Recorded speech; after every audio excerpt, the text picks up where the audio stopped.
మంచిదండి. ఈ సమయంలో ఒక మాట చదువుకొని దేవుని వాక్యాన్ని విందాం. తిమోతి రాసిన మొదటి పత్రిక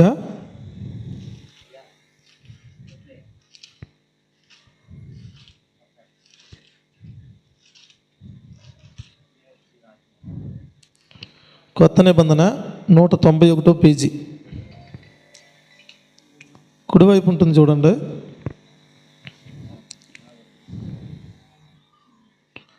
మరి పరిశుద్ధ గ్రంథాన్ని ఉన్న ప్రతి ఒక్కరూ కొత్త నిబంధన 191 పేజీ తిమోతి రాసిన మొదటి పత్రిక 2వ అధ్యాయం. తిమోతి రాసిన మొదటి పత్రిక 2వ అధ్యాయం 4వ వచనాన్ని చదువుకొని దేవుని వాక్యంలోనికి మనం వెళ్దాం. 4వ వచనాన్ని చదవండి. ఆయన మనుషులందరూ రక్షణ పొంది సత్యమును గూర్చిన అనుభవ జ్ఞానం గలవారై ఉండవలనని ఇచ్ఛించి ఉన్నాడు. ప్రార్థన చేసుకొని మళ్ళీ ఒకసారి చదువుదాం మాట.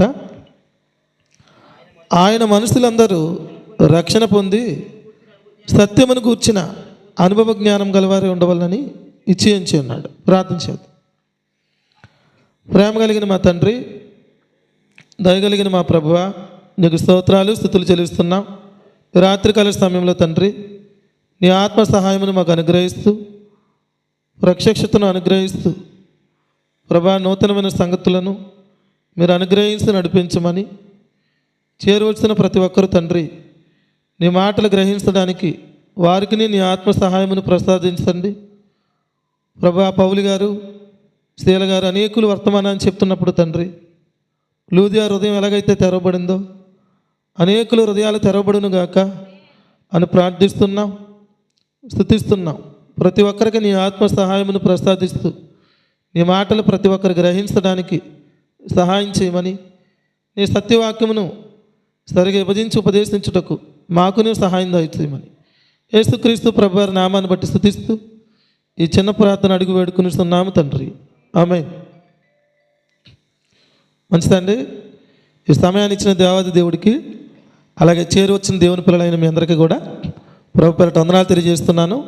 2026లో మొదటి ఆదివారంలో మనం కూడుకున్నాం. 2026లో మొదటి ఆదివారాన్ని మనం ఏం చేస్తున్నాం? ఆరాధిస్తున్నాం. కనుక దేవుని వాక్యాన్ని మనం విని నేర్చుకొని త్వరగానే ముగించుకుందాం. ఈ తిమోతి రాసిన మొదటి పత్రిక 2వ అధ్యాయం 4వ వచనంలో ఏముందంటే, ఆయన మనుషులందరూ రక్షణ పొంది సత్యమును గూర్చిన అనుభవ జ్ఞానం ఉండవలనని ఇచ్ఛించున్నాడని చెప్పాడు. ఇక్కడ ఆయన మనుషులందరూ రక్షణ పొంది అని చెప్పాడు. అంటే భూమి మీద ఉన్న ప్రతి ఒక్కరూ రక్షణ పొందాలనేదే దేవుని యొక్క చిత్తం. ఎందుకు రక్షణ పొందాలి చెప్పండి? ప్రతి వ్యక్తి ఎవరో పాపి కనుక పాపి తన మరణంలో మరణిస్తే ఎక్కడికి వెళ్ళాడు? దేవుడున్న లోకానికి వెళ్ళలేడనమాట.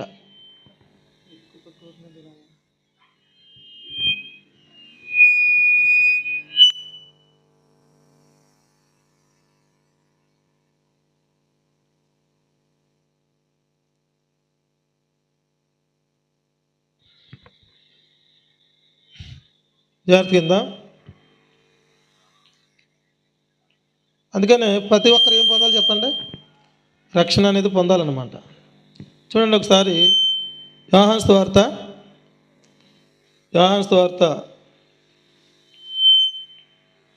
3వ అధ్యాయం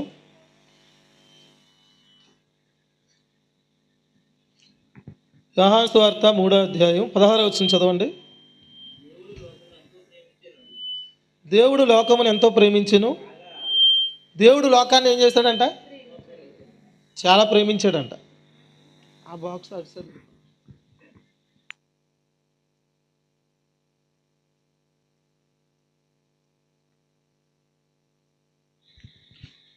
దేవుడు లోకాన్ని ఏం చేస్తాడు చెప్పండి?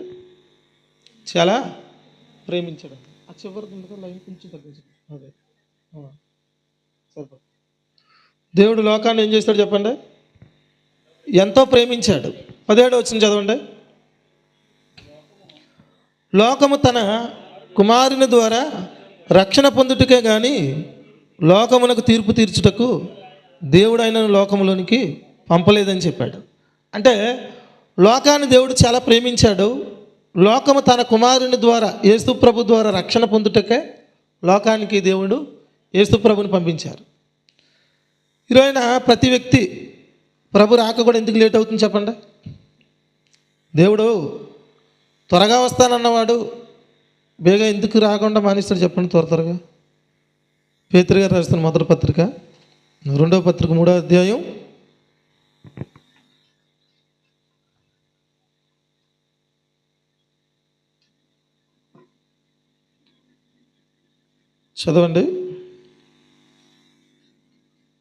9వ వచనం చదవండి. 9. పేతురు గారు రాస్తున్న 2వ పత్రిక 3వ అధ్యాయం, అంటే 219 పేజీ, 3వ అధ్యాయం 9వ వచనం. కొందరు ఆలస్యమని ఎంచుకున్నట్లు ప్రభు తన వాగ్దానము గూర్చి ఆలస్యం చేయవాడు కాడు, కానీ ఎవడును నశింపవలనని ఇచ్చింపక అందరూ మారు మనసు పొందవలనని కోరుచు మీ ఎడల దీర్ఘశాంతం కలిగి ఉన్నాడని చెప్పాడు. అంటే అందరూ కూడా ఏం చేయాలి? మారు మనసు అంటే ఏం చెప్పండి? ప్రభు వైపు తిరగడమే, ఆయన వైపు చూడటం అన్నమాట. అందుకనే ప్రతి ఒక్కరూ ప్రభుని ఎరగాలని ప్రభు రాక లేట్ అవుతుందన్నమాట ఇంతకాలం. అందుకనే భూమి మీద ఉన్న ప్రతి ఒక్కరు రక్షణ పొంది ప్రభు ఉన్న లోకంలో ఉండాలనేదే దేవుని యొక్క చిత్తం. అందుకనే ప్రభు ఈ లోకానికి యేసు ప్రభుని పంపించారు. శరీరధారిగా ఆయన దేవుడై ఉండి ఈ లోకంలోనికి శరీరధారిగా ఎందుకు వచ్చాడు? ప్రజలందరి కొరకు మనుషుడిగానే ఆయన ఏం చేయబడాలి? రక్తము కార్చాలి. ఆయన శరీరధారిగా ఆయన శరీరాన్ని సిలువలో సమర్పిస్తే ధర్మశాస్త్రం నుంచి విడుదల వస్తుంది అన్నమాట. అందుకనే ఆయన శరీరధారిగా ఏం చేశాడు? ఈ లోకానికి వచ్చి ఆయన సిలువలో తన శరీరాన్ని సమర్పించాడు. ధర్మశాస్త్రం నుంచి మనకు విడుదల ఇచ్చాడు. సిలువలో ఆయన రక్తాన్ని కార్చి మనకు నీతిని ఇచ్చాడు. అయితే ఈ రక్షణ గురించి మనం చాలా వింటూ వస్తున్నాం. ఇక్కడ తిమోతి రాసిన పత్రికలో తీయొద్దు, కానీ ఆయన ఏమన్నాడంటే, మనుషులందరూ రక్షణ పొంది సత్యమును గూర్చిన అనుభవ జ్ఞానం గలవారై ఉండాలని చెప్పాడు. రక్షణ దేనికి ఉపయోగపడుతుంది చెప్పండి? మనం నరకానికి వెళ్ళిపోకుండా ఉపయోగపడుతుంది. రక్షణ మనం పాపంలో ఉండకుండా నీతిలో ఉండడానికి మనకు ఉపయోగపడుతుంది. పాప క్షమాపణ కలిగిస్తుంది. చాలా విలువైంది రక్షణ. రక్షణ చాలా విలువైంది కాబట్టే సాక్షాత్తు ప్రభువే దాని కొరకు ఏం చేశాడు? ప్రాణం పెట్టాడు. అయితే రక్షణ వరకే మనుషులు ఉండిపోవాలనేది దేవుని కోరిక కాదు. ఏమన్నాడు ఆయన? మనుషులందరూ రక్షణ పొంది సత్యమును గూర్చిన అనుభవ జ్ఞానం పొందాలని చెప్పాడు. సత్యాన్ని గూర్చిన అనుభవ జ్ఞానం పొందాలి. ఇప్పుడు రక్షణ అనేది జాగ్రత్తగానండి, మన ఎఫర్ట్ మన శక్తి వల్ల ఏమన్నా వచ్చిందా? రాలేదు. కనీసం 100లో 10% మంది ఉందా? పూర్తిగా ప్రభుదేనా? పూర్తిగా ప్రభుదే. 100లో 10% కాదు కదా, 1% కూడా మంద లేదు. రక్షణ పొందడం కానీ నీతి పొందడం కానీ సమస్తం ప్రభు ద్వారానే పొందుకున్నాం. కేవలం మనం ఏముంచాం? ఆయన ఎందు విశ్వాసం ఉంచాం. విశ్వాసం ఉంచడం ఏదైనా పని చేయడమా? విశ్వాసం ఉంచడం పని ఏం చేయడం కాదు, విశ్వాసం ఉంచాం అంతే. ప్రభువే మన పాపాలని తుడిచివేసి మనకు రక్షణ ఇచ్చి నీతినిచ్చాడు. అయితే దేవుడు ఏం చెప్తున్నాడు అంటే, అంతవరకే ఆగిపోకుండా ప్రతి వ్యక్తి ఏం చేయమన్నాడు? రక్షణ పొందడమే కాదు, కానీ సత్యవిషయమైన అనుభవ జ్ఞానం గలవారై ఉండాలని చెప్పాడు. అంటే ప్రతి వ్యక్తి సత్యాన్ని గురించిన అనుభవ జ్ఞానం లేకపోతే ఇక్కడ జీవిస్తున్నంత కాలం కూడా ప్రభు యొక్క సహాయాన్ని ప్రతి వ్యక్తి పొందుకోలేడు. అందుకని ఇక్కడ ఏం పొందుకోవాలి చెప్పండి? దేవుని యొక్క శక్తి పొందుకొని జీవించాలి. ఇప్పుడు రక్షణ మన శరీరానికి వచ్చిందా, మన ఆత్మకు వచ్చిందా? చెప్పండి. ఆత్మకే మనకే ఏమొచ్చింది? రక్షణ వచ్చింది. ఇప్పుడు శరీరంలో ఉన్నాం. ఈ శరీరానికి కూడా ఇక్కడ జీవిస్తున్నంతకాలం ఏం కావాలి? అనుదిన రక్షణ కావాలి. ఈ శరీరంలో పౌలు గారు ఏమన్నాడంటే, ఏ మంచి లేదని చెప్పాడు. ఏమన్నాడు? ఏ మంచి లేదు. ఈ శరీరంలో పాప నియమం ఉందని చెప్పాడు. మంచి చేయాలనుకున్నా ఈ శరీరం ఏం చేయలేదు అంట? మంచి చేయనవదంట. అటువంటి దౌర్భాగ్య స్థితిలో ఈ శరీరం ఉందని చెప్పాడు. అయితే ఇప్పుడు ఈ శరీరంలో జీవిస్తున్నంత కాలం కూడా మనం ఏం కావాలి చెప్పండి? మనకు దేవుని యొక్క శక్తి మనకు కావాలి. దేవుని యొక్క శక్తిని అనుభవించలేని వారు ఏం చేస్తారంటే వేషధారులుగా జీవిస్తారు. ఎలా జీవిస్తారు? వేషధారులు అంటే ఏంటి? సినిమాల్లో ఉంటారు చూడండి, వారు నటిస్తారన్నమాట. అలాగా క్రైస్తవులు కూడా చాలామంది ప్రభు యొక్క శక్తిని పొందుకునే ఏం చేస్తారంటే సేవకుల దగ్గర ఒక రకంగా, మనుషుల దగ్గర ఒక రకంగా నటిస్తూ వారు ఎలాగ వెళ్తారంటే వేస్తదారులుగా జీవిస్తారు. అందుకని ప్రభు మనకి ఏం చెప్తున్నాడంటే రక్షణ పొందడమే కాదు కానీ సత్యమైన అనుభవ జ్ఞానం ఉండాలని చెప్పాడు. చూడండి ఒకసారి 2 తిమోతి రాసిన పత్రిక, ఇందాక 1 తిమోతికి రాసిన పత్రికలో చదివాం కదా మాట. ఇప్పుడు 2 తిమోతి రాసిన పత్రికలో మాట చదువుదాం. 195 పేజీ కొత్త నిబంధన. తిమోతి రాసిన 2వ పత్రిక 3వ అధ్యాయం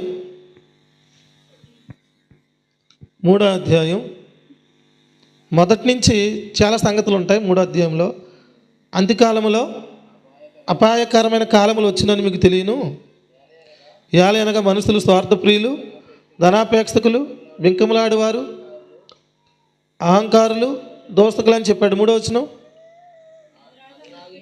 అనురాగహితులు, చదవండి అలాగే, అపవాదికులు, అజిచంద్రులు, కూరులు, సజ్జనులు, ద్రోహులు, మూర్ఖులు, గర్వాంధులు, దేవుని కంటే సుఖానుభవాన్ని ఎక్కువగా ప్రేమించేవారని చెప్పాడు. వీళ్ళందరూ చూడండి ఏమన్నాడు ఇక్కడ 5వ వచనంలో, పైకి భక్తి గలవారే ఉండి దాని శక్తిని ఆశ్రయించిన వారై ఉందురు అని చెప్పాడు. పైకి ఎలా ఉంటారంట? భక్తి గలవారు ఉంటారు, దాని శక్తిని ఆశ్రయించిన వారై ఉంటారు. ఈ సంగతి ప్రభు మనకు ఎవరు ఎలా చెప్తున్నాడంటే దేవుని శక్తిని ఆశ్రయించిన వారు పైకి భక్తి గలవారే ఉంటారు. పైకి భక్తి గలవారంటే వేస్తదారనే కదా. దాని శక్తిని ఆశ్రయించిన వారై ఉన్నారని చెప్పాడు. చదవండి మళ్ళీ 5వ వచనం నుంచి. పైకి భక్తి గలవారై ఉండి దాని శక్తిని ఆశ్రయించిన వారై ఉందురు, ఇట్టి వారికి విముఖుడువై ఉండుము, పాపభరితులై నానా విధములైన దురాశల వలన నడిపించబడి ఎల్లప్పుడూ నేర్చుకునిచున్నను సత్యయుతమైన అనుభవ జ్ఞానము పొందలేని అని చెప్పాడు. అంటే సత్యయుతమైన అనుభవ జ్ఞానం అంటే ఏంటి? దేవుని శక్తిని పొందుకోవడమే. ఏం పొందుకోవడం చెప్పండి? దేవుని యొక్క శక్తిని పొందుకొని ఇక్కడ జీవించడమే. వాస్తవానికి యేసుప్రభుని మనం అంగీకరించినప్పుడు, రక్షణ పొందినప్పుడు ఏం చేశాడు ప్రభు? మన హృదయంలోనికి ఆయన ఆత్మను పంపించాడు కదా. ఆత్మను పంపించి ఏం చేశాడు? మన హృదయంలో ఉన్న పాపమంతా కడిగాడు అన్నమాట. ఏం చేశాడు? కడిగి మనల్ని ఏం చేశాడు? పరిశుద్ధులుగాను నీతిమంతులుగాను నిలబెట్టాడు. ఇప్పుడు ఎవరి ద్వారా ఈ స్థితి జరిగింది? మనకి యేసుప్రభు ద్వారా, ప్రభు యొక్క ఆత్మ ద్వారా జరిగింది. ఇప్పుడు అనుదినము కూడా మనస్సాక్షిని కడుక్కోవాలన్నమాట. ఏం కడుక్కోవాలి? ఇప్పుడు మనస్సాక్షిని కడుక్కునే వారిగా ఉండాలి. ఇప్పుడు ఈ మనస్సాక్షిని ఎవరు కడుగుతారు? మనస్సాక్షిని ఎవరు కడుగుతారు చెప్పండి? సేవకుడికి అడగాలన్నమాట. ఎలాగా? వాక్యం ద్వారా. చూడండి, యేసుప్రభు వారు శుక్రవారమే సిలువ వేయబడుతున్నప్పుడు లక్షవారమే ఆయన ప్రభు శరీరాన్ని, ప్రభు రక్తాన్ని ఇచ్చాడనమాట. ఇస్తే ఆ నైటు వారు ఉదయం నుంచి ఉన్న మాట ఏంటంటే వాళ్ళకి 12 మంది కదా మనం, నువ్వు గొప్ప నేను గొప్ప, నువ్వు గొప్పవాడువా నేను గొప్పవాడినా, ఎవరు గొప్పవాళ్ళమని వారు మాట్లాడుకుంటున్నారనమాట. ప్రభు ఏం చేశాడంటే ప్రభు శరీరాన్ని, ప్రభు రక్తాన్ని ఇవ్వడమే కాదు, నా రక్తం వల్ల నేను కొత్త నిబంధనని చెప్పడమే కాదు, వారు మనస్సాక్షి కడగడానికి ఏం చేశాడంటే వాక్యంతో పోల్చబడిన నీరుతో వారి పాదాలు కడిగాడు అనమాట. ఏం చేశాడు? వారి పాదాలు కడిగితే వారి మనస్సాక్షి ఏమైపోయింది? అంటే అక్కడ ఎందుకు కడిగాడంటే నేనే మీ పాదాలు కడిగానంటే మీలో మీరు ఎవరు గొప్పవారని ఎంచుకోవద్దని చెప్పడానికే కడిగాడు అనమాట. ఈరోజున దేవుడు మన హృదయాన్ని కడిగాడు. యేసుప్రభుని అంగీకరించినప్పుడే కడిగాడు. కానీ ప్రతిదినం, ప్రతి ఆదివారం మనం కడుక్కోవాల్సింది ఏంటి? మనస్సాక్షిని. మనస్సాక్షి ఎప్పుడు ఎలా ఉంటుందంటే ఒక రకంగా ఉంటుందా? మనస్సాక్షి ఏం చేయకపోతే చెడిపోవడానికి అవకాశం ఉంది. విశ్వాసి పాపి అవ్వడానికి మళ్ళీ అవకాశం లేదు. కానీ మనిషి మనస్సాక్షి చెడిపోవడానికి అవకాశం ఉందన్నమాట. అందుకనే శరీరము మన ఆత్మ ఉంది కదా, శరీరానికి మన ఆత్మకు మధ్యలో పనిచేసేది ఏంటి చెప్పండి? మనస్సాక్షి. ఏం పనిచేస్తుంది? మనస్సాక్షి పనిచేస్తుంది అనమాట. ఈ మనస్సాక్షి ఒక్కొక్కసారి శరీరం చెప్పిన మాట వింటుంది, ఒక్కొక్కసారి ఆత్మ చెప్పిన మాట వింటుంది. కాబట్టి ఈ మనస్సాక్షి బాగుంటే మనం ఇంకా ముందుకి సాగిపోగలుగుతాం. అందుకనే దేవుని వాక్యం మనకి ఏం చెప్తుందంటే మీరు చాలా శ్రద్ధగానండి, నేను మీకు అర్థమయ్యేలా చెప్తాను నేనండి. ప్రభు సహాయాన్ని బట్టి రక్షణ పొందాం కదా. యేసు ప్రభు ద్వారా మనం ఏం పొందాం? రక్షణ పొందాం. మనుషులందరూ రక్షణ పొందాలనేది దేవుని చిత్తం. ఈరోజున ఎన్నో మీటింగ్స్ జరుగుతున్నాయి, ఎన్నో కూడికలు జరుగుతున్నాయి. ఉద్దేశం ఏంటి చెప్పండి? అనేకులు ప్రభుని ఎరగని వారు ప్రభుని ఎరిగి రక్షణ పొందాలనేదే. మంచిదే కదా. అయితే నేనేమంటానంటే, క్రీస్తులోనే, సేవకుల్లోనే, క్రైస్తవుల్లోనే అంత సత్యం లేదు. కానీ ఎక్కడ పొందినా రక్షణ కదా.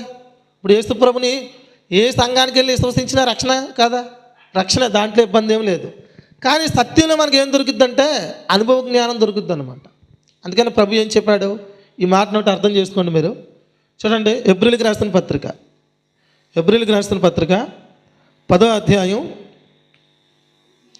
207వ పేజీ, కొత్త నిబంధన. హెబ్రీయులకు రాసిన పత్రిక 10వ అధ్యాయం 37వ వచనం కానీ చదవండి. 37, 38.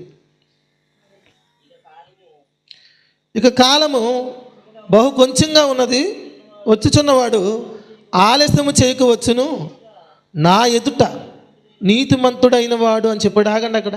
ఇప్పుడు మనం ఎవరి ఎదుట నీతిమంతులయ్యాం? యేసు ప్రభుని అంగీకరించిన వారందరూ దేవుని ఎదుట నీతిమంతుడయ్యాడు కదా. ఇప్పుడు నీతిమంతుడు ఎలా జీవించాలి? అక్కడ రాయబడింది, చదవండి.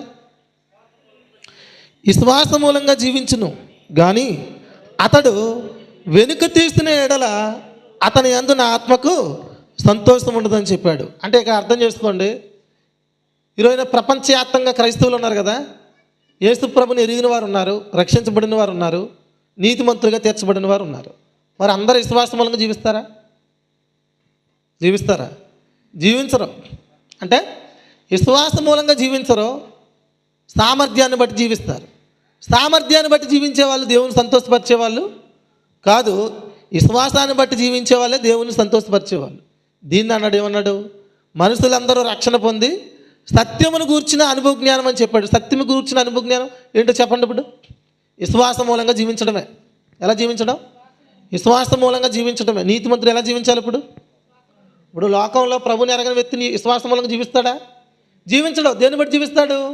శరీరాన్ని బట్టి జీవిస్తాడు. శరీర సంబంధమైన మనసును బట్టి జీవిస్తాడు. ఏనంటే జాగ్రత్తగా అర్థం చేసుకోండి వాక్యాన్ని. లోకంలో ప్రభుని ఎరగని వ్యక్తి ఎలా జీవిస్తాడంటే శరీర సంబంధమైన మనసును బట్టి జీవిస్తాడు. ఇప్పుడు మనం ఎలా జీవించాలి? విశ్వాస మూలంగా జీవించాలి. విశ్వాస మూలంగా జీవిస్తే ఎవరిని సంతోషపెడతాం? మనం దేవుని సంతోషపరుస్తాం. విశ్వాస మూలంగా జీవించకపోతే దేవుని సంతోషపరచలేం. సంవత్సరాలు ఎన్ని గడిచినా దేవుని శక్తిని మనం పొందుకోలేని, జీవించలేనప్పుడు ఏం జరుగుద్ది అనుకుంటున్నారు? 31st నైట్ వచ్చింది అనుకోండి, ఏ మనసులో ఏ లోపాలు ఉన్నాయో గొల్లు మనం ఏడ్చేసి బొబ్బోలు పెట్టేసి ఏం చేస్తారంటే 1వ తారీఖు 2, 3, 4 10 రోజులు గడిచింది అనుకోండి, ఇంట్లో ఏ గొడవ వచ్చో, శరీరం యాక్టివ్ అయ్యో, మళ్ళీ ఆ స్థితిలోకి వచ్చేస్తారు. మళ్ళీ వచ్చేస్తే ఇంకేమనుకుంటారు? ఇంక నేను బతకలేను. కానీ 10 రోజులకి ఏమైపోతుంది చెప్పండి? వేస్ట్ అయిపోద్ది కదా. నేను ఎందుకన్నానంటే మనిషి సామర్థ్యం వలన కొంతకాలమే జీవించగలడు, కానీ దేవుని శక్తిని ఆశ్రయించేవాడు నిరంతరము గొప్ప జీవితాన్ని జీవించగలడు అనమాట. సామర్థ్యాన్ని బట్టి తీసుకున్న నిర్ణయాలు ఎలా ఉంటాయి? కొన్నాళ్ళు బాగానే ఉంటాయి, కానీ తర్వాత ఏమైపోతాయి నిర్ణయాలు అని చెప్పండి? మళ్ళీ మామూలు అయిపోతాయి. కానీ విశ్వాసాన్ని బట్టి తీసుకున్న నిర్ణయాలు ఎలా ఉంటాయి? అది ఎప్పటికీ కూడా చెదరదు. అంచులంచులుగా ప్రభు శక్తిని ఆశ్రయించిన వాడు, విశ్వాసం మూలంగా జీవించిన వాడు ఎలా ఉంటాడంటే అంచులంచులుగా ఎదుగుతాడు అనమాట. అబ్రహాం అని అందరికీ తెలుసు కదండి. అబ్రహాము 70 ఏటే దేవుణ్ణి నమ్మాడు, వాగ్దానాలు పొందుకున్నాడు. ఏం పొందుకున్నాడు? నీలో నుండి కుమారుడు వస్తాడు, వారిలో నుంచి గొప్ప జనాంగం వస్తుంది అని వాగ్దానం పొందుకున్నాడు. కానీ సంవత్సరాలు గడిచిపోతున్నాయి, కానీ కుమారుడు లేడు. ఆయన ఏమనుకుంటాడంటే ఒకరోజు, ఇంకా నా ఆస్తికి కర్త ఎవరో? నా పనుడే ఎలియాజరు అనుకున్నాడు. కానీ వారి విశ్వాసాన్ని బట్టి జీవిస్తున్నారు. శారా గారు ఇద్దరు జీవిస్తుంటే ఆయన ఏమన్నాడంటే 70 ఎక్కడ, 75 ఎక్కడ, 99వ ఏట వచ్చాడు దేవుడే. వాళ్ళ దగ్గరికి వచ్చి ఏం చెప్పాడు? మీదటకి సంవత్సరంలో కుమారుని కంటారని చెప్పాడు కదా. అప్పుడు ఏమన్నాడు ఆయన? అప్పుడు ఏం చేస్తున్నాడంటే ఒకటి ఆలోచిస్తున్నాడు అనమాట. ఏమన్నా జాగ్రత్తగా మనసులో, ప్రభువా నాకు వాక్యం అర్థం అవ్వాలి. ఒక్కొక్కసారి ఎలా సిద్ధపడాలంటే, ఇక్కడ ఆదివారం వస్తున్నాం మేము, సేవకుడికి నడిపింపు రావాలంటే మీరు ప్రార్థన చేయాలన్నమాట. కనీసం ఆదివారం ఉదయం ఏం చేయాలి? జస్ట్ ఒక 5 నిమిషాలను మోకాలు వేసి, ఈరోజు ఆదివారం ప్రభువా నాతో నువ్వు మాట్లాడు, నీ సేవకుల ద్వారా మాట్లాడు, నీ సంగతులు నేను గ్రహించేటట్లు నా మనసు తెరువు, నా హృదయాన్ని తెరువు అని ప్రార్థన చేయాలి. ఎందుకంటే ఇది ప్రార్థన చేయకపోయాం అనుకోండి, సేవకుడికి నడిపింపు రాదనమాట. ప్రార్థన చేసుకోవాలి. కూర్చుంటున్నప్పుడు కూడా మనకు అర్థం అన్నట్టుకుంటే కానీ సంగతులు, కానీ మనసులో ప్రభువా నేను గ్రహించేటట్లు సహాయం చేయ ప్రభు అన్నాం అనుకోండి, ప్రభు సహాయం చేస్తాడనమాట. చూడండి, ఆలోచించండి. అబ్రహాం 99వ ఏట సంవత్సరానికి కుమారుడు కలుగుతాడని చెప్పగానే ఏం ఆలోచిస్తున్నాడు తెలుసా? ఎవరన్నా ఆలోచిస్తారా లేదా? 99వ ఏట వచ్చి కుమారుడు కలుగుతాడంటే మనం ఆలోచించమా? ఆలోచిస్తాం. ఆయన ఎలాగ ఆలోచిస్తున్నాడంటే, నేను ముసలోడిని అయిపోయాను. ముసలోడి శరీరం ఎలా ఉంటుంది? ముసలోడిలాగే ఉంటుంది, ఏలాడిపోద్ది, తెల్ల జుట్టు వచ్చేస్తుంది. ఆయన ఏమనుకున్నాడంటే, నా భార్య గర్భం మృతతుల్యం అయిపోయింది, నేనేమో ముసలోడిని అయిపోయాను, నా శరీరం శక్తి లేదు, ఏం కుమారుని అంటామా అని ఆలోచిస్తున్నాడు. ఎలా ఆలోచిస్తున్నాడు? ఈ మనసు ఏ మనసు? వాక్యంలోనికి వస్తుంది. ఇప్పుడు మనం చెప్పే వాక్యంలోనికే సింక్ అవుతుంది అనమాట. నేను చెప్పే మాట నన్ను, ఈ మనసు ఏ మనసు చెప్పండి, మీరు చెప్పొద్దు, వాళ్ళు చెప్పమని. శరీర సంబంధమైన మనసు. ఏ మనసు? శరీర సంబంధమైన మనసు అనమాట. ఎలా ఆలోచిస్తున్నాడు? మాకు కుమారుడు ఏంటి, నా భార్య ముసలిదే, నేనేమో ముసలోడిని, మా శరీరాలకు కూడా అంత శక్తి లేదని ఆలోచిస్తున్నాడు. దేన్ని బట్టి ఆలోచిస్తున్నాడు? శరీరాన్ని బట్టి, శరీర సంబంధమైన మనసును బట్టి ఆలోచిస్తున్నాడు. ఆలోచిస్తున్నవాడు ఏమన్నాడు చూడండి ఒకసారి. రోమపత్రిక 4వ అధ్యాయం 19వ వచనం కానీ చదవండి. 136 పేజీ, కొత్త నిబంధన కుడివైపు ఉంటుంది. 136 పేజీ, రోమపత్రిక 4వ అధ్యాయం 19వ వచనం. మరియు అతడు విశ్వాసమునందు బలహీనుడు కాక రమారమి 100 ఏండ్ల వయసు గలవాడై ఉండి, అప్పటికి తన శరీరము మృతతుల్యమైనట్లును శారా గర్భము మృతతుల్యమైనట్లును ఆలోచించును. కానీ చూడండి, శరీర సంబంధమైన మనసును బట్టి ఆలోచించాడు. కానీ విశ్వాసం వలన దేవుని వాగ్దానమును గూర్చి సందేహింపక దేవుని మహింపరిచి ఆయన వాగ్దానం చేసిన దాన్ని నెరవేర్చుటకు సమర్థుడని రూఢిగా విశ్వసించి విశ్వాసం వలన బలం పొందాడంట. దేని వల్ల పొందాడంటే బలం? చెప్పండి ఇప్పుడు మాట. విశ్వాసం వలన బలం పొందాడంట. అందుకని ప్రతి వ్యక్తికి, ప్రభుని నమ్మిన వ్యక్తికి ఎలా ఉండాలంటే, ప్రతి దినం కూడా విశ్వాసాన్ని బట్టి జీవించాలి. ఎలా జీవించాలి? విశ్వాసాన్ని బట్టి జీవిస్తే బలం పొందుకుంటాడన్నమాట. విశ్వాసాన్ని బట్టి పొందుకుంటే ఏం పొందుకుంటాడు? బలం. విశ్వాసం ఏమిస్తుంది మనకి? బలం ఇస్తుంది. అవిశ్వాసం ఏమిస్తుంది? బలహీనత ఇస్తుంది. ఇప్పుడు ఎప్పుడైనా మీరు గమనించారా లేదా? మీరు ఒకసారి ఎక్స్పీరియన్స్ చేయండి. మన జీవితాల్లో చాలాసార్లు కొన్ని భయాలకి, ఏదో సందర్భంలో అప్పుకైనో అనారోగ్యానికైనో ఏదో సమస్యకైనో కొన్ని భయాలు వచ్చినాయి కదా. ఆ భయాలు వచ్చినప్పుడు మనం బలంగా ఉంటామా, బలహీనంగా ఉంటామా? బలహీనంగానే ఉంటాం. చూడండి, ఎక్కడో వ్యాపారం చేసుకుంటూ చక్కగా నవ్వుతూ వ్యాపారం చేసుకుంటూ వెళ్ళిపోతున్న సమయంలో ఓ ఫోన్ వచ్చి ఏదో సంఘటన, మీరు ఊహించిన సంఘటన జరిగిందని వస్తే ఏమైపోతాం? అప్పటికప్పటికి నీరసం అయిపోతాం లేదా? నీరసం అయిపోతాం. అందుకని దేవుడు మనకి ఏం చెప్తున్నాడంటే, అబ్రహాం గారు ఏం ఆలోచించారంట? శరీరాన్ని బట్టి ఆలోచించాడంట. ఆలోచిస్తే ఏమైపోతున్నాడు? బలహీనుడు అయిపోతున్నాడు. ఇప్పుడు శరీరాన్ని బట్టి ఆలోచించకుండా దేవుడు వాగ్దానం చేసిన దాన్ని నెరవేర్చుటకు సమర్థుడని నమ్మాడంట. విశ్వాసం వల్ల ఏం పొందుకున్నాడంట? బలం పొందుకున్నాడంట. ఆ బలం ఎంత బలం అంటే, ఇంత ముందు కూడా నేను ఒకసారి చెప్పాను అనమాట మీకు. 99 100 వచ్చినప్పుడే తన భార్య, ఇద్దరు ముసలోళ్ళని ఆలోచించుకుంటాడు కదా. ఏ బలం లేనాడు అని ఆలోచించుకుంటాడు కదా. 170 175 వచ్చినాయి. మళ్ళీ ఈయనకి ఎంత వచ్చినాయి? 170 175 వచ్చినాయి. అప్పటికి ఇంకా 150లోనో 160లో శారా ఏమైపోయింది? మరణించిందనమాట. మళ్ళీ 170 160లో ఇంచుమించులో ఏం చేశాడు అనుకున్నారు? మళ్ళీ ఇంకో వివాహం చేసుకున్నాడు. ఎంత ఆశ్చర్యం! ఇంకో వివాహం చేసుకున్నాడు అనమాట. వివాహం చేసుకొని 99 ఏటే బలం లేదని ఆలోచించిన వాడు 170 160 సంవత్సరాలు 6 డజన్ పిల్లలకి అన్నాడు. ఎంతమందిని? 6 డజను. చూసావు రాజు ఎప్పుడైనా? కనబడింది అన్నాను. చూడలేదు, కొంచెం చూడైతే. ఆదికాండం అంటే ఒక సంగతి మీకు అర్థం కావాలని ఇక్కడికి వస్తున్నాను అనమాట. చదవండి, 25వ అధ్యాయం అనుకుంటా. 25వ అధ్యాయం 25వ అధ్యాయం మొదటి నుంచి చదవండి. అబ్రహాము మరలా ఒక స్త్రీని వివాహం చేసుకును. ఆమె పేరు కెతూరా. ఏం పేరు ఆమె పేరు? కెతూరా. చదవండి ఇప్పుడు. జిమ్రాను, మోక్సాను, మోదాను, మిద్యాను, ఇస్సాకు, సువాహు అని వారిని కన్నాడంట. కంటే చూడండి, ఆయన చూడండి 5వ వచనం చదవండి. అబ్రహాము తనకు కలిగినది యావత్తు ఇస్సాకు ఇచ్చాడు. ఇస్సాకు అంటే ఎవరో? శారా గారి కుమారుడు అనమాట. సమస్తాన్ని ఎవరికి ఇచ్చాడు? ఇస్సాకే ఇచ్చాడు. తర్వాత 6 డజన్ పిల్లలకి ఏమి ఇచ్చాడో చూడండి 6వ వచనం. అబ్రహాము తన ఉపపత్తుల కుమారులకు బహుమానములు ఇచ్చి తాను సజీవుడై ఉండగానే తన కుమారుడికి ఇస్సాకునకు నొద్ద నుండి తూర్పు దేశమునకు వారిని పంపించాడు అనమాట. ఇప్పుడు చదవండి 7వ వచనం. అబ్రహాం బ్రతికిన సంవత్సరములు 175 అంట. ఏంటంట? 175. అంటే ఆయనకి విశ్వాసం ఏమిచ్చింది? బలం ఇచ్చిందనమాట. ఇప్పుడు ఈ 6 పిల్లలు ఇంకొకరు చేసుకున్నాడని దాన్ని నేను చదవించట్లేదు. ఏంటి? 99వ ఏటే నాకు బలం లేదని చెప్పాడు.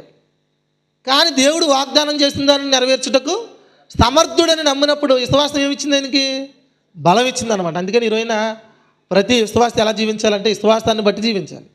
శరీర సంబంధమైన మనసును నమ్ముకోవడం కాదు. ఏ మనసుని నమ్మాలి? ఆత్మ చెప్పే మనసు. దేవుడు మనకేం చెప్తున్నాడో మాట నమ్మాలన్నమాట. ఈరోజున ప్రభులో ఉంటూ చాలామంది గొప్ప జీవితాలు జీవించకపోవడానికి గల కారణం ఏంటంటే 2 కారణాలు. ఒకటే, దేవుని శక్తిని ఆశ్రయించట్లేదు. ఆశ్రయించట్లేదు? దేవుని శక్తిని ఆశ్రయించకుండా జీవిస్తున్నారు. దేవుని శక్తిని ఆశ్రయించిన వాడు ఏం చేస్తాడు? పాపమే చేస్తాడు. ఏం చేస్తాడు చెప్పండి? ఇప్పుడు దేవుని శక్తి ద్వారా జీవించలేని వారు పైకి భక్తి గలవారే ఉంటారు. దాని శక్తిని ఆశ్రయించిన వారు అని చెప్పాడు. దేవుని యొక్క శక్తిని ఆశ్రయించిన వారు ఏం చేస్తారు? పాపమే చేసి జీవిస్తారు. అంతే కదండి. ఇప్పుడు విశ్వాసం మూలంగా జీవించిన వాడు ఏం చేస్తాడు? దేవుని సంతోషపరుస్తాడా? ఇప్పుడు ఏప్రిల్కి రాసిన పత్రిక 10:38 ఏమన్నాడు? నా ఎదుట నీతిమంతుడైన వాడు విశ్వాసం మూలంగా జీవించాలి. జీవించకపోతే ఆయన ఆత్మకు సంతోషం ఉండదంట. ఎవరి ఆత్మకే? దేవుని ఆత్మకే సంతోషం ఉండదంట. నూతన సంవత్సరంలో ప్రభు మీతో చెప్తున్న మాట ఏంటంటే, ఈరోజు జ్ఞాపకం పెట్టుకోండి, నేను యేసు ప్రభుని అంగీకరించాను, నేను నీతిమంతుణ్ణి, నేను రక్షించబడిన వ్యక్తిని, నేను నాకంటూ ఒక మనసు ఉంది కదా, ఆ మనసు శరీరం చెప్పే ఆలోచన వినకుండా ఆత్మ చెప్పే ఆలోచన బట్టి విశ్వాసం మూలంగా నేను జీవించాలి, దేవుణ్ణి సంతోషపరచాలని పెట్టుకోండి అనమాట. ఈరోజు ఎంతమంది చెప్పండి 31 జనవరికి కేకులు ఇచ్చేవారు, సాంబార్ ఇచ్చిన వాళ్ళు, బిర్యానీ ఇచ్చిన వాళ్ళు, చికెన్ ఇచ్చిన వాళ్ళు ఎన్ని ఇస్తారు చెప్పండి? కానుకలు ఇచ్చిన వాళ్ళు. ఏదో ఇచ్చి దేవుని సంతోషపరచడం కాదు. కానీ ఆయన ఇలాగ అంటున్నాడు అనమాట, నా ఎదుట నీతిమంతుడైన వాడే విశ్వాసం మూలంగా జీవిస్తాడు అన్నాడు. విశ్వాసం మూలంగా జీవించలేని వాడు ఎవరు కూడా నన్ను సంతోషపరిచేవాడు కాడని చెప్పాడు అనమాట. మీకు ఈ 3 ముక్కలు ఏమర్థమైపోవాలంటే, యేసుప్రభు ద్వారా రక్షణ పొందిన మనం, నీతిని పొందిన మనం అనుదినం కూడా మన విశ్వాసం మూలంగా జీవించాలి. మన ఆలోచన, మన తలంపులు, మన సామర్థ్యాన్ని బట్టి చూపిస్తే మనం ప్రభుని ఎరగని వారు ఎలా ఉంటారు చెప్పండి? ఒక జాగ్రత్తగా పద్ధతిగా బ్రతికేస్తారు ఇంకంతే. అది ఏమన్నా దేవుని సహాయమేనా? వారి సామర్థ్యాన్ని బట్టి ఏం చేస్తారు? అసలు లోకంలో ఏ దేవుణ్ణి కూడా నమ్మని వాళ్ళు కూడా ఏం చేస్తారు? లైన్కి వెళ్తారు. ఉదయం వెళ్తారు, మధ్యాహ్నం సాయంత్రం వస్తారు, తెచ్చుకున్న జాగ్రత్త పెట్టుకుంటారు, 1000 తెచ్చుకుంటారు, 200-300 ఖర్చు పెట్టుకుంటారు, 200 దాచుకుంటారు. అలా పద్ధతిగా వెళ్ళిపోతారు. వీళ్ళు దేవుని శక్తి చేత వెళ్ళినవారేం కాదు. కానీ ప్రభుని ఎరిగిన వారు ఏం చేయాలి? దేవుని శక్తి చేతనే జీవించాలి. విశ్వాసాన్ని బట్టే జీవించాలి. దేవుని వాక్యం స్పష్టంగా మనతో ఏం చెప్తుందంటే, నేను ఒక మాట చూపించి ముగిస్తాను, ఇంకా ఒక 5 నిమిషాలు ముగిస్తాను. రోమపత్రిక ఎంత స్పష్టంగా చెప్తున్నాడో చూడండి మనకి. రోమపత్రిక 8వ అధ్యాయం,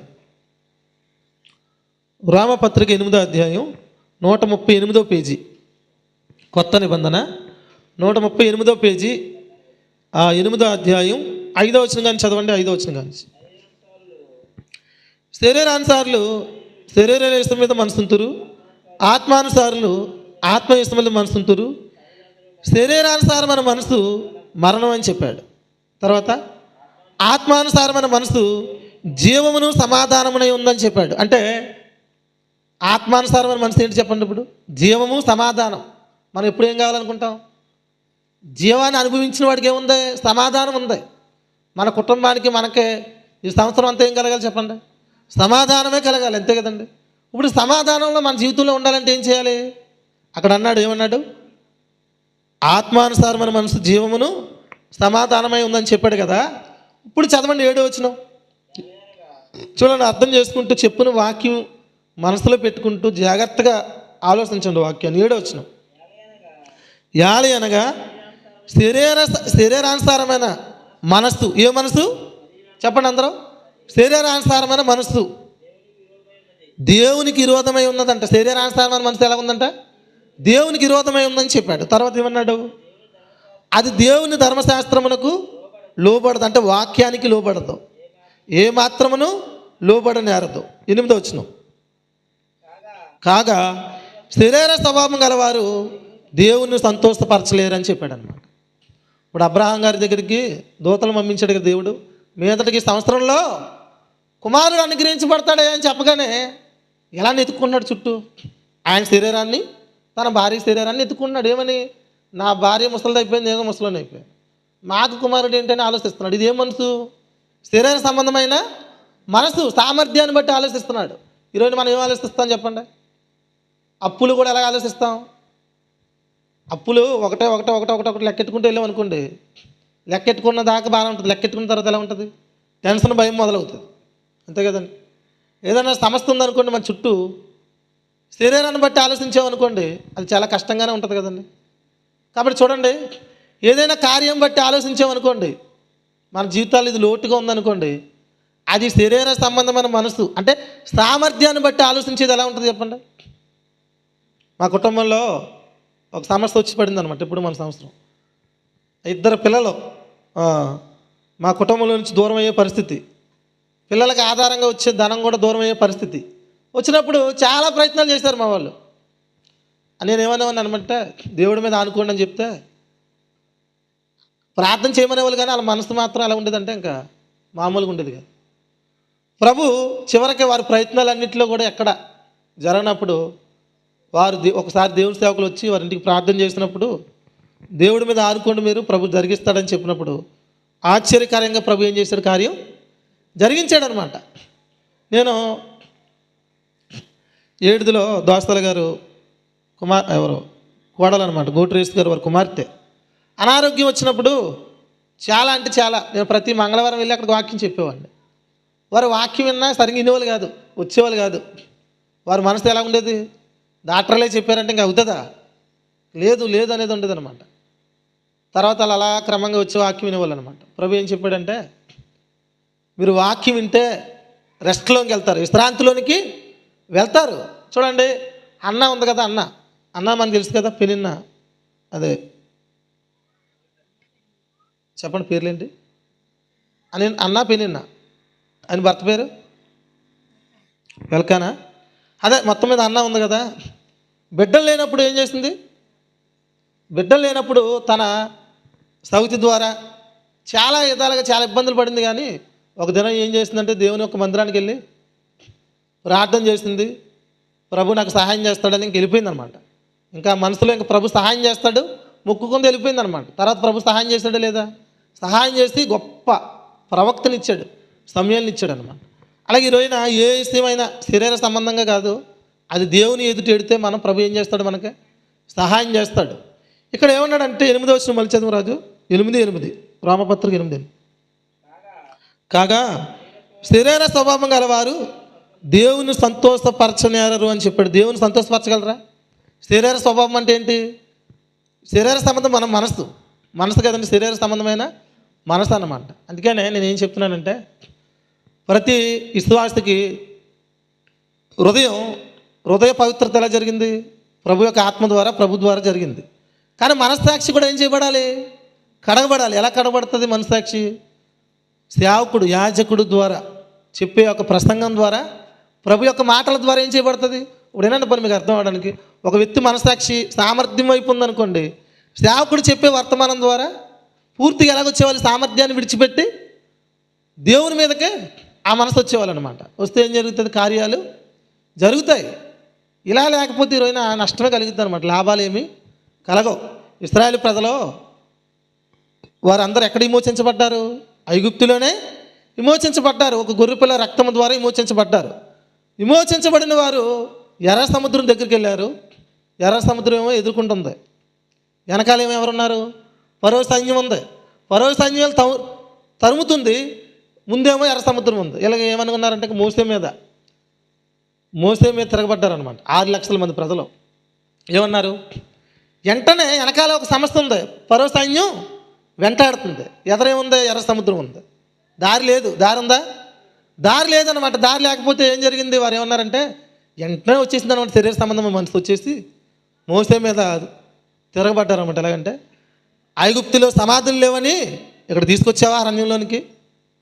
అదిగో వెనకాల చూస్తే ఫరో సైన్యం, ఎదరు చూస్తే ఎర్ర సముద్రం అని చెప్పాడు. కానీ అప్పుడు సేవకుడు ఏం చేశాడు? మోసే, మీరు ఊరక నిలిచి ఉండండి, నేడు గొప్ప రక్షణ మీరు చూస్తారు. ఇప్పుడు చూసిన ఐగుప్తులను మళ్ళీ ఎప్పుడు మీరు చూడరని చెప్పాడు. మీరు వినండి అని చెప్పాడు. వెంటనే మళ్ళీ ఏం చేశారు? శరీర సంబంధమైన మనసు విడిచిపెట్టి ఆత్మ చెప్పే మాట విన్నారనమాట. అప్పుడు సముద్రం ఏం చేయబడింది? 2 పాయలుగా చేయబడింది. వీళ్ళు అద్దరికి వెళ్ళారు. ఫరో సైన్యం ఎక్కడికి వచ్చింది? మధ్యలోనికి వచ్చారు. వారందరూ ఏమైపోయారు? మునిగిపోయారు అనమాట. ఇప్పటికీ ఆధారాలు ఉన్నాయా లేవా? ఆ రథం యొక్క చక్రాలు, ఆ యొక్క మొత్తం ఆధారాలు ఉన్నాయన్నమాట ఇప్పటికి. అలా చేయబడ్డారు. కానీ వారు దేవుడు వాగ్దానం ఉంది కదా. ఏ వాగ్దానం ఇచ్చాడు దేవుడు చెప్పండి? జ్యోతి గారు, జ్యోతి గారు ఇద్దరు చదువుతున్నారులే. ఏం చెప్పారు దేవుడు వాగ్దానం? మిమ్మల్ని పాలు తేనెలు ప్రవహించు దేశంలో ప్రవేశపెడతాను, మీకు నెమ్మదినిస్తాను, 4 దిశల నుండి మీకు ఆశీర్వాదాన్ని ఇస్తాను. అది పాలు తేనెలు ప్రవహించు దేశం. ఏంటి? అంజూరపు పళ్ళు కానీ ద్రాక్ష పళ్ళు కానీ సమృద్ధిగా పంటలు పండే ప్రదేశం. ఆ ప్రదేశంలో మేము ప్రవేశపెడతానని చెప్తే దేవుడే చెప్పాడంటే నెరవేర్చుతాడా లేదా? అబ్రహాం గారికి చెప్పిన మాట నెరవేర్చాడా లేదా? నెరవేర్చాడు కదండి. నెరవేర్చాడు. వారికి కూడా నెరవేరుస్తాడా లేదా? చెప్పండి అందరూ ఒకసారి దేవునికి స్తోత్రాలు చెప్పండి. దేవుడు మన జీవితంలో ఇంతవరకు చేస్తున్న వాగ్దానాలు నెరవేర్చును గాక. దేవుడు మన జీవితాలు చేస్తున్న వాగ్దానాలు నెరవేరుస్తాడా లేదా? నెరవేరుస్తాడు. నేను టైం అయిపోతుంది కానీ చెప్పను, కానీ ఎన్నో వాగ్దానాలు దేవుడు నెరవేర్చాడు అనమాట. దేవుడు బెస్ట్ కీబోర్డ్ ఇస్తాడు మీ అబ్బాయికి అనే సేవకులు చెప్పారనమాట. 10,000 5,000 కొందాం అనుకున్నాను నేను. 50,000 రూపాయలు ఇచ్చాడు. చాలా రోజులు నాకు చాలా నుంచి తీసుకెళ్తున్నాను. ఇన్ని ఏమొస్తుంది అనుకున్నాను, కానీ మొన్న 2వ తారీఖున కుయ్యేరు రాజుగారి దగ్గర ప్లే చేశాడనమాట. చాలా సంతోషం కలిగింది. అలాగా ఈరోజు ప్రభు మన జీవితాల్లో చేస్తున్న ప్రతి వాగ్దానాన్ని ఏం చేస్తాడైనా నెరవేరుస్తాడు. అందుకని మనం ఎప్పుడైతే దేవుని సేవకుడు శక్తి చేత నడిపించబడతాడో, ఆత్మ చేత నడిపించబడతాడో, అప్పుడు ఏమొస్తాయి? వాగ్దానాలు వస్తాయి. ఏమొస్తాయి చెప్పండి? వాగ్దానాలు వస్తాయి. ఎప్పుడైతే ఆత్మ ద్వారా సేవకుడు నడిపించబడకపోతే, ఈరోజు చెప్పండి, ఒక అరగంట ప్రసంగానికి ఎలాగ ఎంత గింజుకుంటున్నారంటే ఎరపతోరంలో మైకులు ఎట్టేస్తారనమాట. ఇంతే అన్నారు కానీ లైవ్లో ఎవరైనా మైకులు ఎట్టేస్తారు. అరగంట వర్తమానం గిలగిలా కొట్టేసుకుంటారనమాట. అరగంట వర్తమానాలు ఏముంటాయి? మళ్ళీ 4 పాటలు, 5 నిమిషాల వాక్యం, మళ్ళీ ఎక్కడో చిన్న పాట ఎత్తుకోవడం, ఇలా ఉంటారనమాట. నేను ఏమంటున్నానంటే ఈరోజు వాగ్దానాలు కూడా మనకు కలగాలంటే ఎలా కలుగుతాయి? ఒక సేవకుడు ఆత్మ ద్వారా నడిపించబడుతున్నప్పుడు, మన మనస్సాక్షిని మనం కడుక్కుంటున్నప్పుడు మనకు వాగ్దానాలు కూడా వస్తాయన్నమాట. అందుకని దేవుడు ఇక్కడ ఏం చెప్తున్నాడంటే, చదవండి 8:8 ముగిస్తాను. 8:8 కాగా శరీర స్వభావం గలవారు దేవుని సంతోషపరచనేరరు, దేవుని ఆత్మ మీలో నివసించిన ఎడల మీరు ఆత్మ స్వభావం గలవారే కానీ శరీర స్వభావం గలవారు కారని చెప్పాడు. అంటే ఈరోజున దేవుని ఆత్మతో మనం నింపబడుతున్నప్పుడు, దేవుని శక్తి చేత మనం కాపాడబడుతున్నప్పుడు, అనుదినము కూడా మన విశ్వాస మూలంగా జీవిస్తున్నప్పుడు మన జీవితాల్లో గొప్ప కార్యాలు ప్రభు జరిగిస్తాడు. ఎప్పుడు కూడా మనం శరీర సంబంధమైన మనసును నమ్ముకోకూడదు. మన శరీరం ఏం చెప్తుంది? ఇది జరగదు అంటుంది. కానీ ప్రభు జరిగిస్తాడు అనాలి. ఇప్పుడు దుష్టుడు కానీ మన శరీరం కానీ ఇది జరగదు అన్నప్పుడు ఏం చేయాలి? నిజమే, నేను బలహీన అనకూడదు. ఏమనాలి? ప్రభు నా పక్షాన ఉన్నాడు, జరిగిస్తానని చెప్తాడు. ఎప్పుడు మనిషికండి విశ్వాసం మూలంగా జీవించాలి. మీకు బెస్ట్ ఎగ్జాంపుల్ చెప్తాను. పేతురు గారు శిష్యులు వారు సముద్రంలో ప్రయాణం చేస్తున్నారు, దోణి మీద చేస్తున్నారు కదండి. చేస్తున్నప్పుడు గాలి వచ్చింది, తుఫాను వచ్చింది. వారు ఏం చేపట్టారు? మునిగిపోతారేమో అని భయంలోకి వచ్చారా? వచ్చినప్పుడు యేసుప్రభు వారు మునిగిపోతారని ఏం చేశాడు? నీళ్ళ మీద నడుచుకుంటూ వెళ్ళాడు అనమాట. భూతమని అలిపోయారు ఎవరిని? ప్రభుని చూసి. ప్రభుని చూసి పోతామని వెళ్ళిపోయారు. అప్పుడు ప్రభు ఏమన్నాడు? భయపడకూడదు అని చెప్పాడు. ముందేం చెప్తాడని ఇప్పుడు? భయపడకండి అని చెప్పాడు, భయపడద్దని చెప్పాడు. చెప్పినప్పుడు ప్రభువా నీవా నీళ్ళ మీద నడిచి వచ్చేస్తున్నావు, నేను కూడా నడిచే సహాయం చేయ ప్రభు అన్నాడు పేతురు. ప్రభు ఏమన్నాడు అప్పుడు? నేనంటే దేవుణ్ణి, ప్రభుని, నేనైతే నడిచాను కానీ మీరు నడుస్తారా? మీ వల్ల ఏం కదా అనలేదు ఆయన. ఏమన్నాడు? పేతురు కమాన్ అన్నాడు అనమాట. అనగానే ఏం చేశాడు?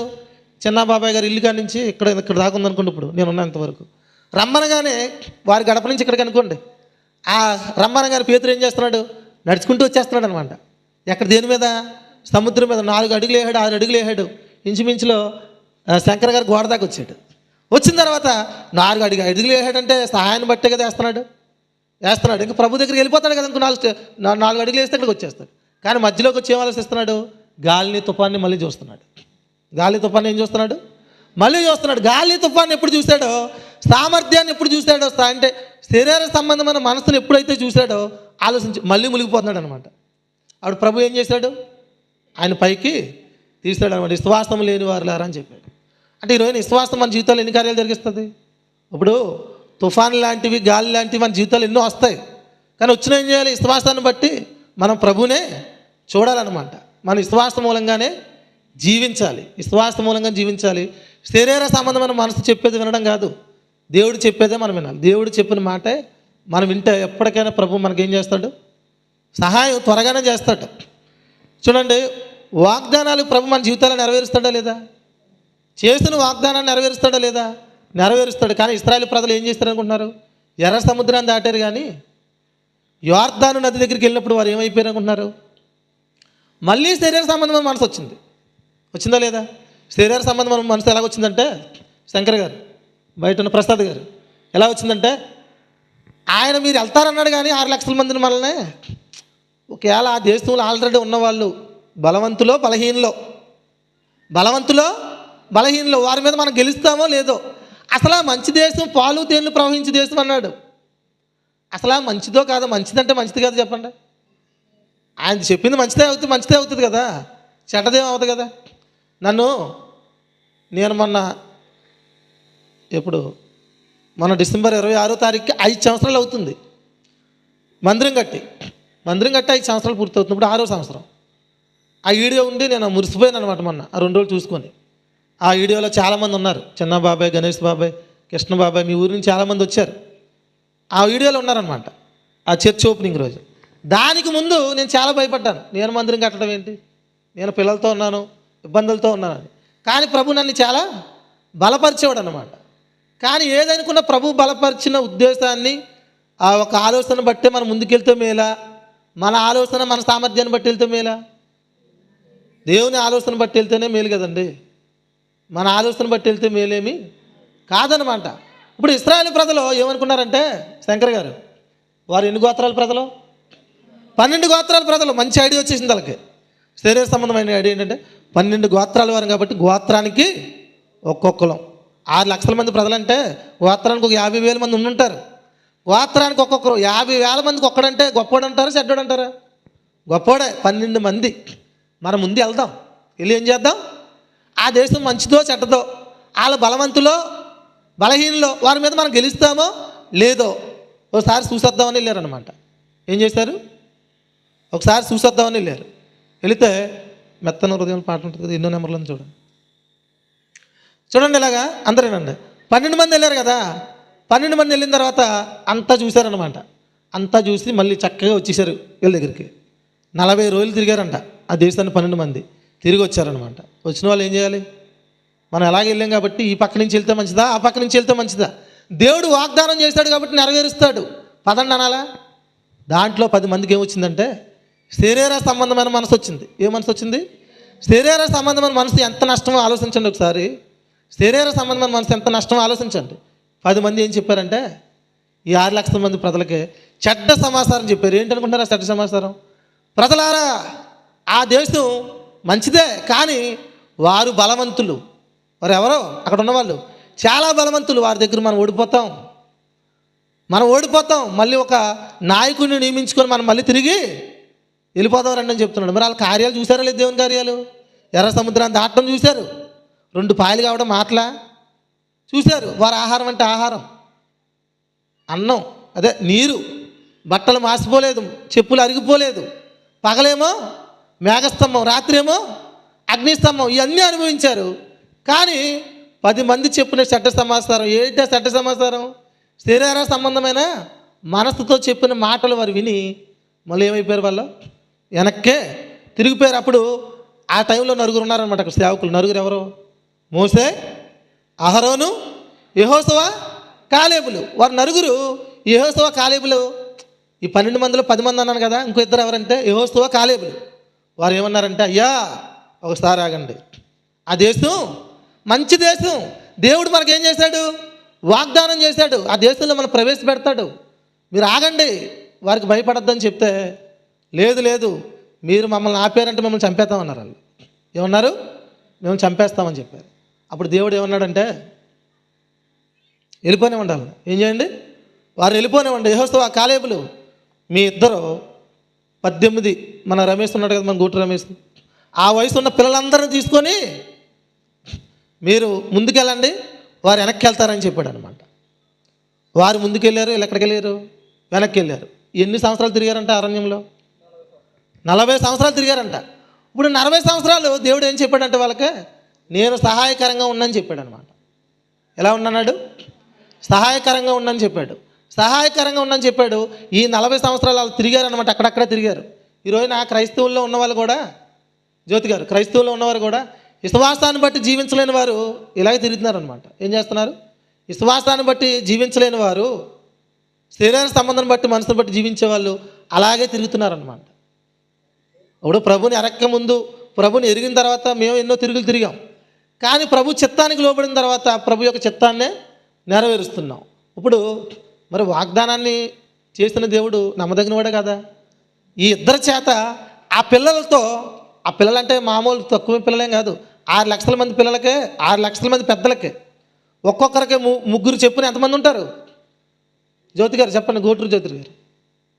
6 లక్షల మంది ప్రజలు, ఒక్కొక్కరికే ముగ్గురు పిల్లలు ఉన్నాయి, ఎంతమంది ఉంటారు? 18 లక్షలు వస్తున్నది. వాళ్ళందరిని తీసుకొని ఎక్కడికి వెళ్ళారు? కాలేబు యెహోషువలో కానానులోనికి ప్రవేశపెట్టారా లేదా? పెట్టారు. ఇప్పుడు ఉన్నారా లేదా? వాళ్ళందరూ ఇశ్రాయేలు దేశం అంతా ఉందంటే వారి ద్వారానే ఏర్పాటు చేస్తాం. మరి 6 లక్షల మంది ప్రజలు ఏం చేయలేకపోయారు? నమ్మలేకపోయి ఏమైపోయారు? ఇప్పుడు అరణ్యం ఉందా? అరణ్యంలోనే 40 సంవత్సరాలు తిరిగి రాలిపోయారు.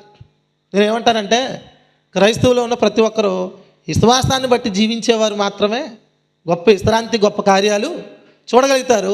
విశ్వాసాన్ని బట్టి జీవించేవారే దేవుణ్ణి సంతోషపరుస్తారు. అందుకనే నేను చెప్తున్నాను వినండి, మనం ఎప్పుడు కూడా శరీర సంబంధమైన మనసును నమ్ముకోవడం కాదు, ప్రభు చెప్పిన ఆత్మ సంబంధమైన మనసునే మనం నమ్మాలన్నమాట. అందుకనే ఇక్కడ ఏమన్నాడు ఆయన, మళ్ళీ చదవండి, మాట ముగిస్తాను.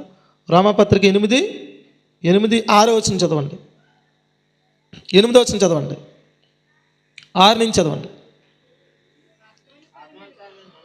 ఆత్మానుసారమైన మనసు జీవమును సమాధానమై ఉన్నది, యాలి అనగా శరీరానుసారమైన మనసు దేవునికి విరోధమైందని చెప్పాడు. దేవునికి విరోధమైందని చెప్పాడు. అది దేవుని ధర్మశాస్త్రమునకు లోబడదు, ఏమాత్రమును లోబడనరదు. 8వ వచనం, కాగా శరీర స్వభావం గల వారు దేవుణ్ణి సంతోషపరచలేరని చెప్పాడు. ఈ నూతన సంవత్సరంలో మీరు జ్ఞాపకం పెట్టుకుని వాక్యాన్ని ముగిస్తున్నాను. మనం శరీర సంబంధమైన మనసును బట్టి ముందుకెళ్తున్నామా? ఆత్మానుసారమైన మనసును బట్టి ముందుకెళ్తున్నామా? మన విశ్వాసాన్ని బట్టి జీవిస్తున్నామా? సామర్థ్యాన్ని బట్టి జీవిస్తున్నామా అనేది మనం ఏం చేయాలి చెప్పండి? ఒకసారి చెక్ చేసుకోవాలి కదండి. చెక్ చేసుకుంటూ మనం ఏం చేయాలి? ముందుకెళ్ళాలన్నమాట. దేవుడు ఈ 2026 అంతట్లో కూడా మన విశ్వాసాన్ని బట్టి జీవించుదుము గాక. మన విశ్వాసాన్ని బట్టి జీవించాలి. అప్పుడు మన జీవితంలో ప్రభు ఏం చేస్తాడు? సహాయం చేస్తాడు. అదే కదండి. ఇప్పుడు ఏమనుకోకూడదు, బయట ఉన్న ప్రసాదం ఎక్కడా దొరకట్లేదు అనుకోకూడదు, ఇల్లులు ఎక్కడా దొరకట్లేదు అనుకోకూడదు. ప్రభు సిద్ధపరిచింది ఆయనకి 2026లో దొరుకును గాక. ప్రభు ఏం చేస్తాడు? సిద్ధపరుస్తాడు. ఎప్పుడు? శరీరాన్ని బట్టి. మనం ఎవరైనా శరీరాన్ని బట్టి నడుచుకున్న వాళ్ళకి నాకు ఎక్కడ దుఃఖం చూసి పెట్టండి అనేది కాదు. మనం ఎప్పుడు ఎవరికి చెప్పుకోవాలంటే దేవునికి చెప్పుకుంటే సరిపోద్దండి. ఎవరికి చెప్పాలి? ఆయనకి చెప్తే ఆయన ఎక్కడ దుఃఖం మనకి ఏం చేస్తాడు? సమస్తాన్ని సిద్ధపరుస్తాడు అనమాట. అందుకనే ఈ మాట చదివి ముగిస్తాను. ఈ మాట చదవండి. ఈ పాస్టర్ గారితో ఇదో బాధ, ముగిస్తాను అంటాడు కానీ ముగించడం అనుకోవద్దు. ఈ మాటే లాస్ట్. ఎంత నడిపింపు ఉంటే మాత్రం ఇంచేపు చెప్పేవాళ్ళు అరగంట చెప్పి ఎప్పుడు ముగించారు అనుకుంటారా? ఈ మాట మాత్రం లాస్ట్ అనమాట. కొరింథీయులకు రాసిన మొదటి పత్రిక 2వ అధ్యాయం 147వ పేజీ 147వ పేజీ కొత్త నిబంధన. కొరింథీయులకు రాసిన రాజుగారు చదవాలి, బయట ఉన్న శంకర్ గారు అని చదవాలి. కొరింథీయులకు రాసిన మొదటి పత్రిక 2వ అధ్యాయం 4వ వచనం కానీ చదవండి. మీ విశ్వాసము మనుషుల జ్ఞానమును ఆధారం చేసుకునక దేవుడి శక్తిని ఆధారం చేసుకుని ఉండవాలని చెప్పాడు. మన విశ్వాసం ఎలా ఉండాలంట? మనుషుల జ్ఞానాన్ని ఆధారం చేసుకునేటట్లు ఉండకూడదు. ఎలా ఉండాలి? దేవుని జ్ఞానాన్ని ఆధారం చేసుకున్నట్టు, దేవుని శక్తిని ఆధారం చేసుకుని ఉండవాలని చెప్పాడు. యెహోషువ కాలేబులు ఇప్పుడు ఎవరి శక్తిని ఆధారం చేసుకున్నారు? దేవుని శక్తిని ఆధారం చేసుకుని వారు కానానులో ప్రవేశపెట్టారు. కానీ 6 లక్షల మంది ప్రజలు ఏం చేశారు? మనుషుల జ్ఞానం 10 మంది చెప్పున చెడ్డ సమాచారం విని ఏం చేశారు? వాళ్ళు అరణ్యంలోకి వెళ్ళిపోయారు. అరణ్యంలో 40 సంవత్సరాలు తిరిగి వారు ఏమైపోయారు? రాలిపోయారు అన్నమాట. అందుకని నేను ఏం చెప్తున్నానంటే, ఈరోజు వచ్చిన మొదటి వచ్చిన మనకేంటి?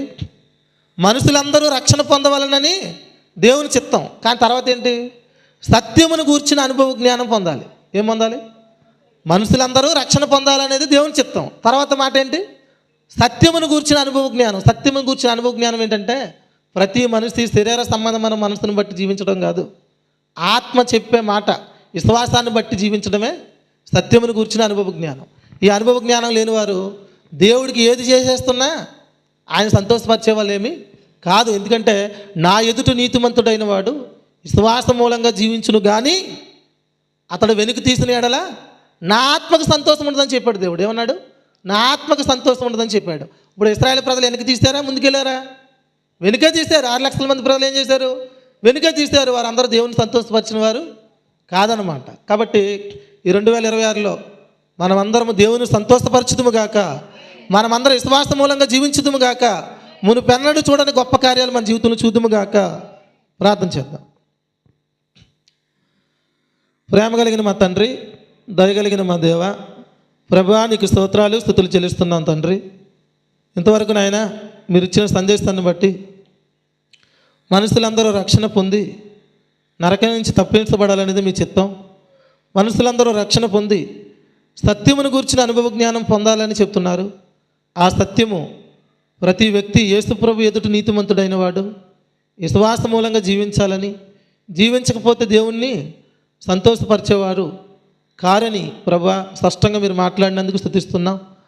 ప్రభా మా విశ్వాసము మనుషుల జ్ఞానాన్ని ఆధారం చేసుకునక దేవుని యొక్క శక్తిని ఆధారం చేసుకుంటూ జీవించే కృపను మా జీవితాల్లో ప్రసాదించమని ప్రభా తండ్రి, ఇశ్రాయేలు ప్రజలు 10 మంది చెప్పిన సమాచారాన్ని వారు విని మనుషులు చెప్పిన జ్ఞానమందు వారు లక్ష్యం ఉంచి వారు వెనక తిరిగిపోయారు. వారు అరణ్యంలో 40 సంవత్సరాలు తిరిగి వారు రాలిపోయారు. కానీ విశ్వాసాన్ని బట్టి జీవించిన యెహోషువ కాలేబులు ప్రభా యవనస్తులను తీసుకొని వారు కానాను దేశంలో ప్రవేశించారు.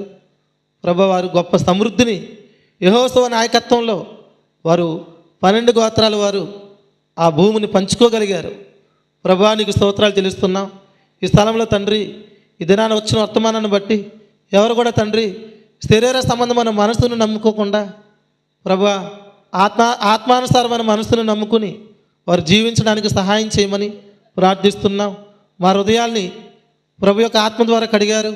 మా మనస్సాక్షిని యాజకుడైన సేవకుడే కడుగుతాడని మీరు చెప్పారను ప్రభా ఈ యొక్క స్థలంలో నిలిచి ఉన్న ప్రతి ఒక్కరూ అనుదినము ప్రతి ఆదివారం వారు మనస్సాక్షులు కడుక్కుందురుగాక అని ప్రార్థిస్తూ స్తుతిస్తూ ఇన్న మాటలు ప్రతి ఒక్కరు హృదయాలు భద్రపరచమని, లైవ్ ద్వారాగా ఇన్నవారిని కూడా మీరు ఆశీర్వదించమని, ఈ మైక్ శబ్దం ద్వారా కూడా ఇన్న మాటలను అనేకులు తండ్రి బలపడులాగున మీరే సహాయం చేసి నడిపించమని ప్రార్థిస్తూ స్తుతిస్తూ యేసు ప్రభు వారి నామాన్ని బట్టి స్తుతిస్తూ ఈ చిన్న ప్రార్థన అడిగి వేడుకుంటున్నాను తండ్రి.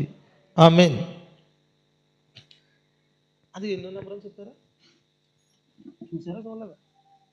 మర్చిపోయారా? సహకారులు మీరు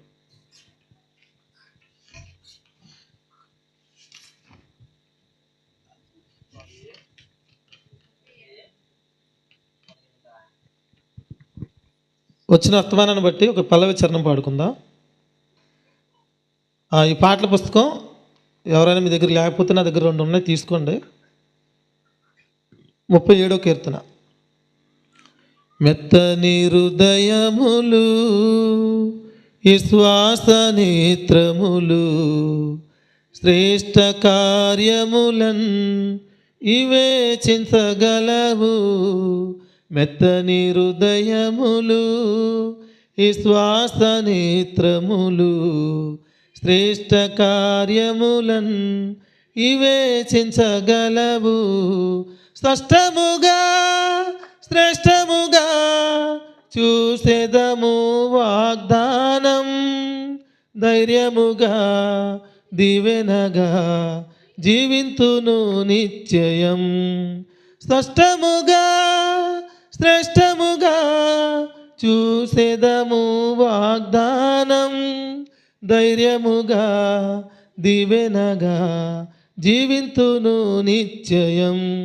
మెత్తని హృదయములు విశ్వాస నేత్రములు శ్రేష్ఠ కార్యములన్ వివేచించగలవు.